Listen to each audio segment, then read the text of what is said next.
行政院长苏贞昌昨替查囝徛台辅选，表情看起来怪怪。行政院来证实，院长最近因为伤忝咯，致使颜面神经暂时来麻痹，只要休困治疗就会当来恢复。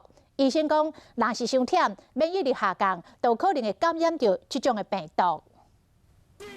行政院长苏贞昌为查囝辅选，不过会当看出来，伊特别的喙皮表情明显无对同。行政院证实，因为院长伤忝，致使病毒感染，颜面神经暂时麻痹。周边形态颜面神经麻痹的第一个好发原因，大概就是病毒攻击这个颜面神经所导致的神经损伤以及水肿。大部分的人呢，大部分是来自于休息不够，所以导致环境当中的病毒呢侵入。